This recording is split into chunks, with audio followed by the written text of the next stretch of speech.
Em instantes, daremos início a mais uma entrevista do canal de podcast O Marqueteiro. Você pode acompanhar também esta entrevista pelas principais plataformas de podcast. Olá, amigos do canal de podcast O Marqueteiro. Seja bem-vindo, seja bem-vinda. Hoje o tema é liderança eficaz, gestão de equipes e treinamento para alta performance. Para tratar desse tema, a nossa convidada é Fernanda King. Eu vou fazer uma apresentação breve da Fernanda. Ela é palestrante, ela é escritora, CEO e fundadora da Petit Kids Cultural Center, onde atua como diretora escolar, com vasta experiência como consultora educacional. A Fernanda é referência na área de educação infantil e desenvolvimento de projetos culturais voltado para crianças. Fernanda, muito obrigado pela sua participação e por aceitar o convite para falar com os nossos ouvintes do canal de podcast O Marqueteiro. Eu que agradeço a oportunidade, muito obrigada, professor. Eu acho que quanto mais a gente puder falar das dificuldades, da parte boa também, da liderança, trocar essa ideia com outras pessoas que possam estar vivendo as mesmas dores e delícias, vamos dizer assim, é sempre bom, porque a gente se ajuda, né? Eu tenho um tema de palestra que eu falo muito disso, quem cuida de quem cuida. E às vezes a liderança é muito solitária, e só a gente mesmo para entender o que é. Eu falo que é meio que igual a maternidade, né? Só quem é mãe sabe. Então, para a gente se ajudar, para a gente trocar essa ideia, eu acho que toda oportunidade é muito bem-vinda e é muito válida. Fernanda, para começarmos a falar sobre esse tema, né, e liderança é um assunto recorrente aqui no nosso canal, nós já abordamos o tema liderança sobre vários aspectos, e uma das questões que nós sempre falamos no canal é que existem aquela liderança que é nata, né? Tem pessoas que nascem desde criança, já começa a liderar grupinhos de amigos, né? Começa a liderar em casa, né? Às vezes até a criança, né, tem esse papel de líder na própria casa, né? Tomando atitudes de liderança. Mas sabemos também que além desse líder nato, também é possível desenvolver essa capacidade de liderar. E hoje é um tema importante, porque as empresas precisam de líderes para conduzir projetos e também precisa de pessoas que saibam ser lideradas também. Porque tão importante quanto liderar é também essa capacidade de aceitar a liderança. E hoje nós já falamos de treinamento, né? De preparar o líder para ocupar os diversos cargos e atividades hoje na sociedade. Qual seria o tipo de treinamento específico para formar esse líder ou formar essa pessoa que hoje vai atuar em grupos que muitas vezes, em determinados momentos, acaba sendo liderado ou acaba até liderando em certas situações, né? Olha, eu destacaria alguns pontos da sua fala. Eu sempre fui a criança que pegava o trabalho em grupo, encabeçava, fazia até pelo outro.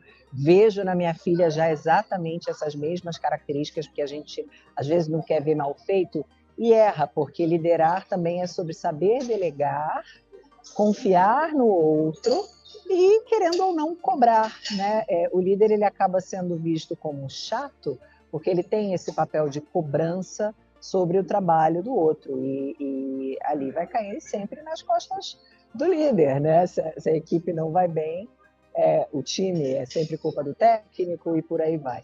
Eu vejo que realmente tem pessoas que já nascem com essas características de liderança, assim como tem gente que nasce para música, como tem jogador de futebol que já nasce com talento, mas como qualquer coisa na vida, a gente pode não nascer com tanto jeito, mas se a gente quiser, a gente pode aprender fazendo cursos, estudando, na prática, errando, acertando. Eu acredito que passe muito pelo aprendizado de como é a comunicação. Se a gente não souber se comunicar com o outro de forma assertiva, a gente jamais vai ser um bom líder. Então, o comunicar, para que eu me comunico? Eu quero, muitas vezes, que o outro faça aquilo que eu quero. Se você se comunicar de uma forma agressiva, violenta, com aquela violênciazinha velada, se você se comunicar de uma forma sarcástica, se você se comunicar num mau momento, onde essa pessoa está com dor, onde essa pessoa está com dor física ou espiritual, ou emocional, você não vai ser bem interpretado e nem bem compreendido. Uma das maiores dificuldades hoje é que a gente tem, inclusive, conflitos geracionais. A gente tem aí uma geração Z, que algumas pessoas julgam até como Nutella, mimimi, porque é uma geração que ela tem uma comunicação diferente da nossa. É uma geração que não foi criada pelos pais de uma forma tão autoritária como a minha, né? Eu sou uma pessoa da década de 80, os últimos dos moicanos aí a serem criados sem internet, sem redes sociais. Isso também gera um conflito de gerações, porque hoje você tem muitos liderados nessa geração Z, que é uma geração que tem uma outra visão do trabalho, que muitas vezes, vou bater meu ponto aqui, eu vou embora, acabou o trabalho. A geração millennial e as mais antigas, elas muitas vezes levam o trabalho para casa. Então, são muitos pormenores, são muitos detalhes que quem quer liderar precisa estar atento. Mas eu destacaria muito a habilidade de comunicação e a habilidade, a empatia. Essa capacidade de entender como o outro pensa e como o outro se sente, para que eu consiga a minha finalidade. Tem que lembrar sempre, eu quero ser feliz ou ter razão, né? Nem sempre você tem que querer ter a razão. Você tem que fazer com que o outro faça aquilo que você quer. E às vezes a malemolência é um caminho mais inteligente para que você consiga que ele se aproxime de você, para que ele não faça as coisas com raiva. Então, assim, tem todo um jeito de trabalhar e de liderar o seu grupo hoje, levando em conta essas características geracionais aqui que eu citei, para que você consiga uma equipe produtiva e engajada, que não é fácil, mas, como a gente falou, é treinável, é uma habilidade treinável, sim, mas a pessoa tem que querer. Porque quem não quer de jeito nenhum, não há santo, não há treinamento, não há nada. Tudo parte do princípio da vontade de fazer alguma coisa. Sem dúvida. E é interessante, né? Um dos motivos pelos quais achei interessante o bate-papo contigo é que você acaba tendo contato com crianças, né? E essas crianças, no futuro, estarão dentro das empresas, serão líderes, serão liderados, e muito das características que essas crianças têm vai levar, né, o perfil, o comportamento dela no futuro. Ou seja, hoje, aqueles alunos que eu tenho na graduação, um dia foram crianças, e o comportamento delas hoje já sinalizava, né, esse comportamento lá na educação básica, no infantil, lá, ele já tinha traços, né, desse perfil, desse comportamento. Como é que você vê esse público, né? A criança hoje? Que tipo de liderança dá para projetar em função das características, o perfil que você nota nas escolas? Olha, a gente precisa ser um pouco mais, talvez, democrático, porque são crianças, como eu disse, nós fomos criados na base do autoritarismo, então estamos mais acostumados a ouvir não, a ceder, a escutar um feedback, talvez um pouco negativo, talvez não de acordo com o que a gente espera. E crianças de hoje em dia, muitas vezes criadas em famílias mais permissivas, elas têm mais dificuldade de ouvir um não. É como se quebrassem com mais facilidade. Então, hoje o líder ele precisa estar atento a isso, que são crianças. Quando você cria nesses ambientes um pouco mais, vamos dizer, permissivos, óbvio que existem pais hoje super equilibrados, criando de forma democrática, com aquela autoridade na medida certa, mas muitas famílias têm deixado a criança, vamos dizer assim, fazer tudo o que quer. E essa pessoa que ela faz tudo o que quer e tem poucos limites desde a infância, quando ela chega na vida adulta e na fase ali de trabalhar, ela vai ter um pouquinho de choque cultural, porque nem tudo é da forma que ela gostaria na vida.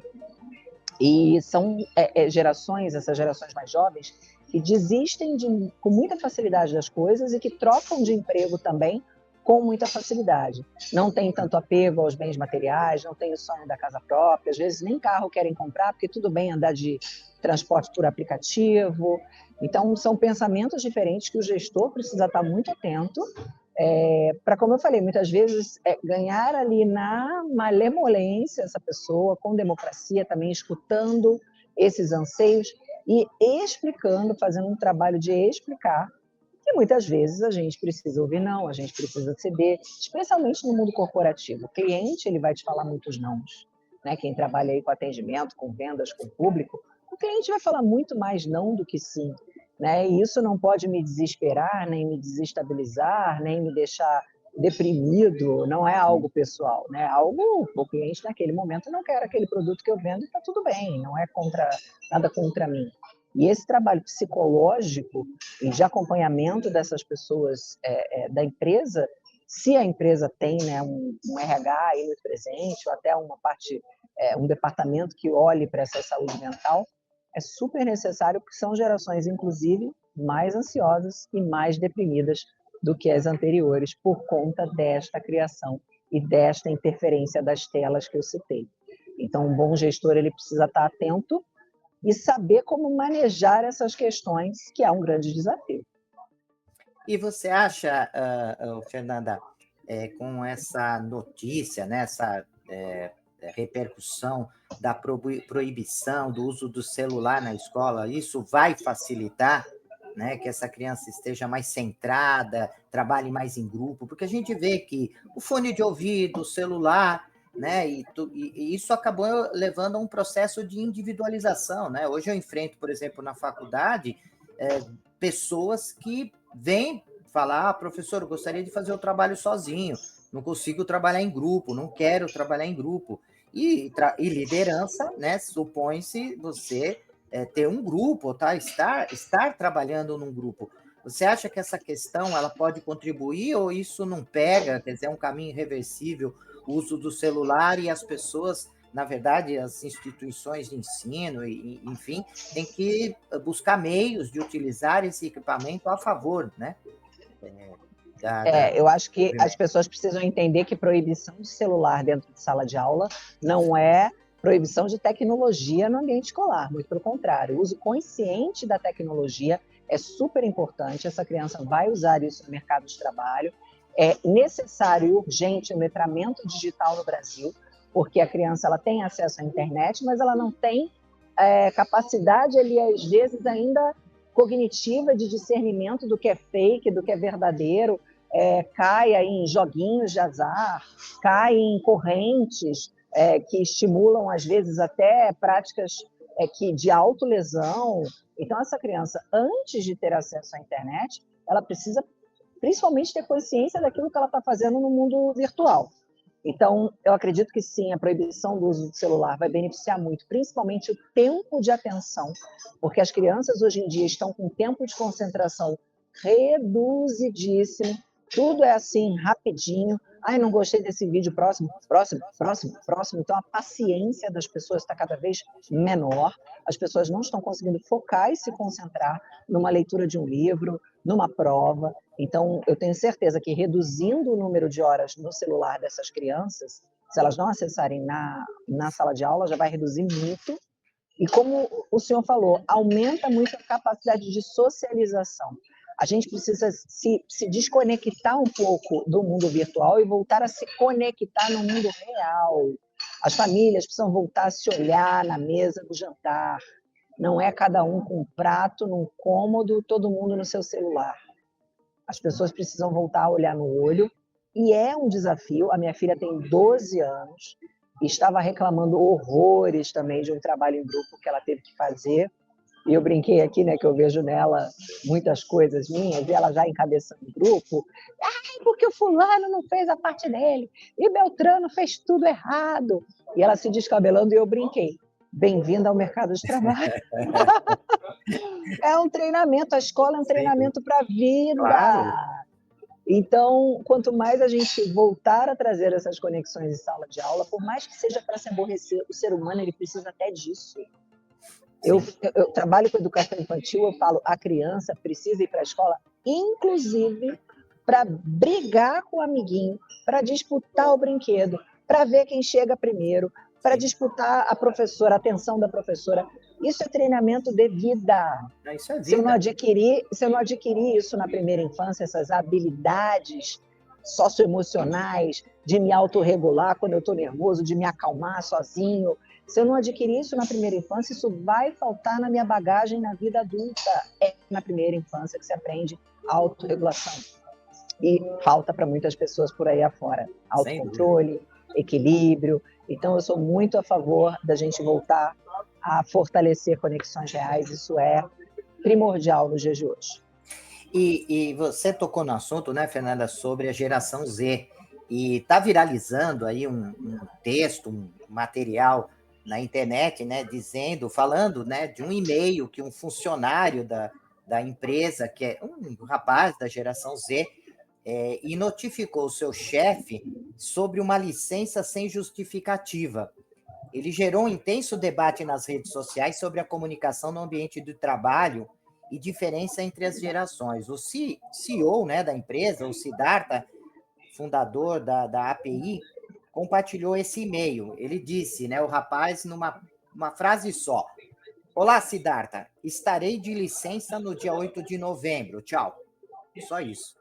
E aí isso viralizou. Algumas pessoas estão dizendo, poxa, como é que a pessoa, né, diz que está indo de licença, manda para o CEO da empresa, sem justificar, sem conversar, sem acertar, e outros defendendo, dizendo, olha, a geração é essa mesmo, eles são diretos, eles são objetivos, eles têm o direito deles, eles vão embora, né?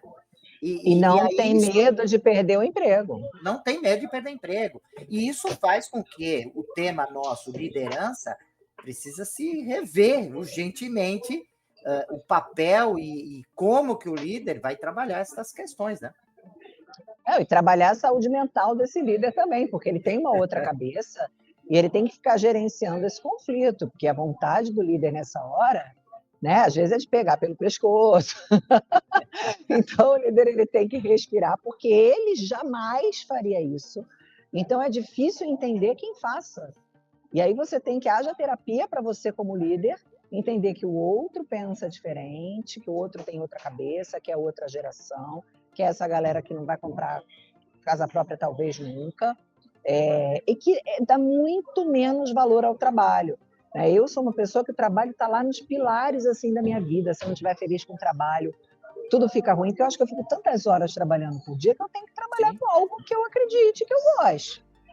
Mas é uma galera aí que fala muito que a vida não se resume ao trabalho, nem a minha, mas é uma relação totalmente diferente e que é realmente aí desgastante e desafiadora para quem lidera nos dias atuais. Imagina, receber uma carta dessa. Tchau, fui. E eu peguei um outro dado aqui, né, de uma outra fonte, você também tocou no assunto, né, dessa geração que não tem medo enfim, pedir demissão, ser demitido. E aqui está dizendo, né, num outro material que eu peguei, que houve um aumento nos pedidos de demissão em 2024, especialmente na faixa de jovens de 18 a 24 anos, e eles, né, acabam colocando que o motivo pela demissão é essa intensa busca por uma oportunidade melhor de alinhar os objetivos da empresa aos objetivos pessoais, né? Fora aquelas questões... É uma galera de home office que, quando chamou para voltar para o presencial, falou, não vou não. Não vem mesmo. E é exatamente isso, né, que você está colocando. Elas não têm medo de pedir demissão, ficar desempregado, enfim, eles vão Mas eu sempre parto do princípio, a pessoa que ela tem essa possibilidade de arriscar tanto assim, provavelmente ela tem uma reserva financeira ou alguém que a sustente. Porque a galera aí que é pai de família, mãe de família, sozinha, que tem um aluguel, eu vejo também que a relação com o trabalho é outra. Quem tem esse privilégio de poder escolher muito, exatamente, a meu ver, ela tem uma poupança, ela tem reservas, ela tem um companheiro, uma companheira, um pai, uma mãe que ainda a sustente, porque, óbvio, você não é obrigado a aceitar qualquer condição de trabalho, e hoje a gente está numa discussão intensa dessa escala, agora 6-1, é o assunto do momento, né? Você não é obrigado a aceitar qualquer coisa, mas também acho que combinado não sai caro. né? Se foi combinado na contratação, ambas as partes têm que cumprir um combinado, que estava muito claro ali, às vezes até no anúncio da vaga, que muita gente manda currículo sem nem ler, né? Então, é uma discussão calorosa e intensa, mas eu ainda sou um pouco mais à moda antiga, um pouco mais conservadora, porque eu tenho contas a pagar. Então, eu, por exemplo, só saio de um negócio se eu já tiver outro em vista. E tem outro motivo também, né, Fernanda? Há alguns anos atrás você tinha uma expectativa de 60 anos de vida, então o jovem com 25, 26 anos, ele já estava preocupado, né, de falar, poxa, eu já estou aí na metade, chegando na metade do meu caminho de vida. Hoje, com a extensão, 85, 90 anos, né, essa expectativa de vida aumentando, eles estão também mais tranquilos e também, né, demorando mais nessa adolescência, né? Eu percebo Até os que 40 está na casa do pai e da mãe, né? exatamente. E aí se sentem mais confortáveis, né, para tomar decisões mais refletindo mais nas decisões e tudo mais. Então, assim, tem várias mudanças que acontecem e que vem favorecendo aí o processo dessa geração Z no que diz respeito à relação com as empresas, né? Mas Sim, eu acho que voltando, a internet ela também torna as relações mais superficiais, até as amorosas. Você vê que sim, não é só no mercado de trabalho que essa galera é assim, né? As relações amorosas elas também têm se tornado um pouco mais superficiais, qualquer coisa é motivo para terminar. E nem termina, né? Hoje em dia você bloqueia a sim, pessoa. cancela, né? O terminar é parou de seguir na rede social. Né? Você sabe que o artista terminou quando fulano e Beltrana param de se seguir. As coisas mudaram. E pela sua experiência, Fernanda, com relação à parte empresarial, os empresários, os empreendedores, eles estão preocupados em formar líderes, em capacitar líderes, em contratar lideranças que realmente possam fazer a diferença na empresa e que tenha resiliência, né? Porque você comentou assim rapidamente, mas é uma geração que não tem assim aquela não só maturidade, porque enfim faz parte, mas não tem a resiliência necessária, né? Muitas vezes por qualquer coisinha não, vou sair da empresa, não quero esse grupo e tudo mais. Você percebe que as empresas estão preocupadas em buscar um treinamento, em capacitar, em preparar esse líder ou não, né? Eu trabalhei numa empresa, por exemplo, que ela dizia: eu não vou trabalhar líder, eu não vou preparar líder, porque eu preparo para o concorrente. Esse cara sai e vai para a concorrência, então não vou preparar. Ele vem pronto, né? Mas hoje essa mentalidade dos empresários, dos gestores, ela está modificando? Não. Deveria. Eu vejo que tem, para generalizar, óbvio que não é sempre assim, mas eu vejo que tem dois tipos de empresa, aquelas maiores, com pensamento mais moderno, que investem. Eu tenho uma amiga, por exemplo, da área da engenharia, que pagaram todo um programa para ela, de coach, de liderança, para que ela fosse uma líder melhor, porque queriam que ela crescesse dentro da empresa. Então, pagaram um treinamento específico, viram que ela tinha boas características e fizeram esse investimento nela. E sem pensar pequeno, assim, amanhã ou depois ela vai para a concorrência. Eu vejo que existe, infelizmente, muito isso nas escolas. Porque eu vendo consultoria educacional, além de eu ser dona de uma escola, eu atendo outras. E a dificuldade na venda do curso para professor, muitas vezes eu vendo muito mais palestra para as famílias, que as escolas acham que é interessante investir na família, porque a família traz receita, do que nos professores, porque existe esse pensamento, eu invisto, eu pago um curso, amanhã ou depois esse professor vai para a concorrência, ele leva o conhecimento com ele, porque é aquela velha máxima, conhecimento ninguém tira de nós, né? Sim. Tudo que a gente estuda vai sim com a gente para o caixão, ninguém vai tirar. Então, eu percebo que as empresas menores, às vezes por falta de grana, elas deixam de investir não só na formação de lideranças, como na formação de pessoas, no treinamento e na capacitação em geral. Eu vivo isso com outras escolas, mas eu vejo que em todas as empresas, por conta dessa alta rotatividade, por conta do funcionário sair assim, arrumei uma coisa mais perto da minha casa, vai embora. Ah, arrumei um que paga R$ 100 a mais, vai embora. Então, essa falta de vínculo também desmotiva, principalmente o pequeno empresário, que tem pouco dinheiro, a investir em formação e treinamento. Só que o que acontece com ele? Ele fica sobrecarregado. Porque um bom líder, ele forma novos líderes. E um bom líder, assim como a mãe, que eu fiz uma comparação no início da nossa conversa, que o líder é meio como uma mãe, a mãe que é bacana, ela aos poucos vai se tornando desnecessária e vai saindo de cena para que aquela criança possa voar. Um bom empresário, o melhor dos cenários, ele não precisa ir todos os dias à empresa, porque ele tem um time que, se ele tiver uma dor de barriga, a empresa tem que rodar sem ele.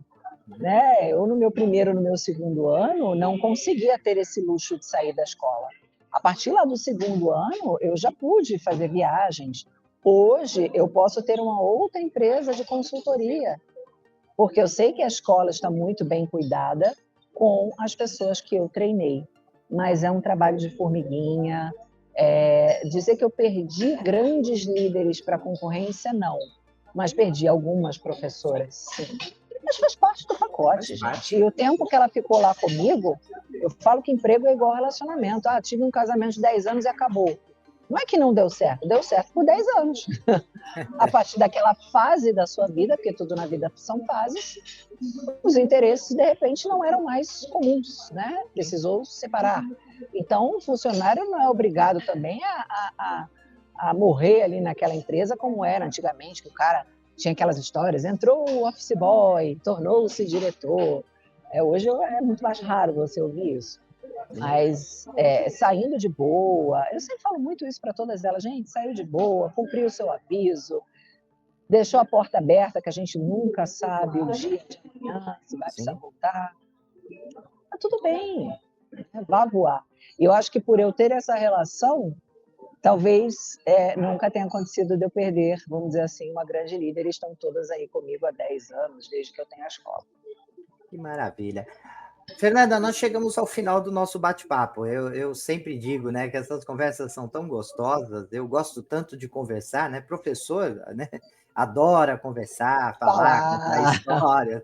E se tivesse um quadro aqui, então, nosso bate-papo, né, uma lousa, um quadro, um PowerPoint, isso, aí a conversa ia longe.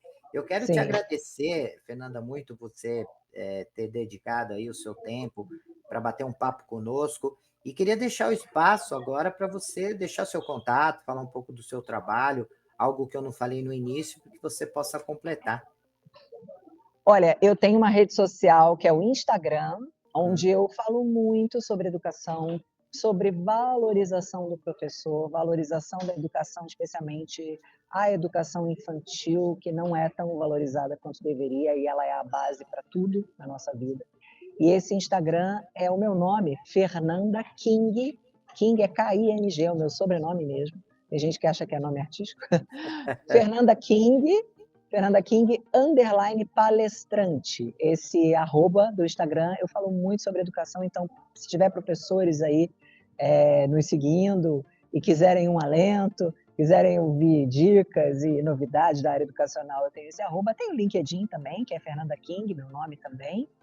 E o recado, acho que é muito esse, que a gente cada vez mais possa voltar a valorizar o professor. A gente falou muito aqui de profissões, mas o professor é uma raça que está entrando em extinção, porque, infelizmente, muitas pessoas pensam no salário, pensam nessa, talvez, desvalorização social da função e não têm se motivado a seguir essa profissão que é tão bonita e que forma todas as outras. Então, que a nossa sociedade toda possa voltar a dar ao professor o devido valor que ele merece.